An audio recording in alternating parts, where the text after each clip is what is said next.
having been through this long journey with me, having done the personal work, really without which you couldn't have come this long way, I have a tremendous amount of trust in your own process. I think the challenge at this point is not particularly anything other than looking into your own heart and seeing what direction in your life inspires you.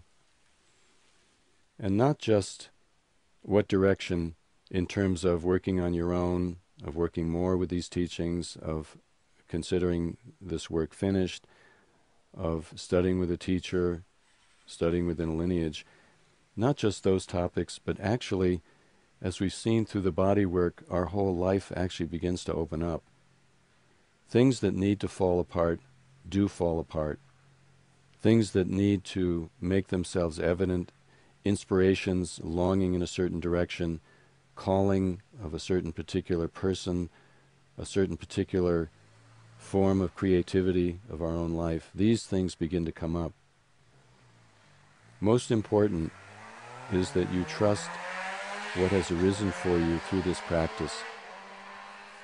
To be truthful with you, when you work with the body, you accelerate your own karma.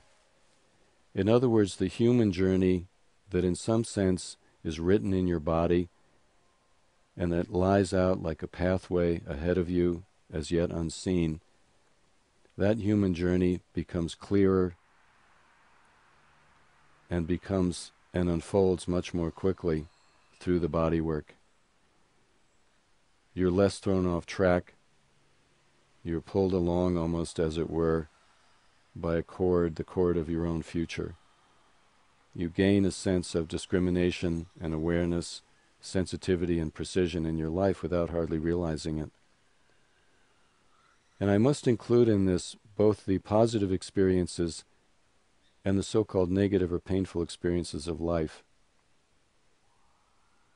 It is true that when we do the body work and when we work with ourselves at this depth, truly the things in our life that are needing to fall apart will fall apart.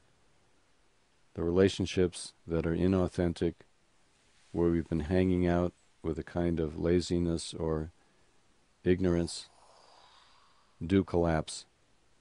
The job situations that are toxic to us become more clearly impossible. Whatever direction we're going in that's not us, we begin to see that it's a dead end. These are difficult discoveries, but in the long run they're extraordinarily positive because they help us come to the path that we do need to follow, to relationships that we do need to be engaged in, to livelihoods, forms of creativity that we do need to pursue. So my suggestion is that you trust everything that's happening and that you look deeply into yourselves and see what is it that's calling me now in my whole life, in my spiritual practice. The more we trust what we feel in our bodies, the more we trust our intuition, the more we trust the inner voice that through the body work becomes more and more clear, the more our own life unfolds in an effortless and joyful way. You have a wonderful resource. Whatever you do or don't do further with these teachings, you now have a wonderful resource.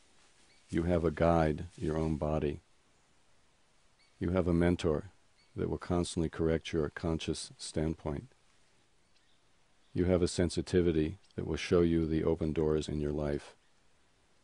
You have a feeling life that will help you engage others in a much more intimate and open way, and much more fulfilling as well. So please trust yourselves. I trust you. And those of you who are inspired, I hope someday, someplace in this life or some other, we'll have a chance to meet.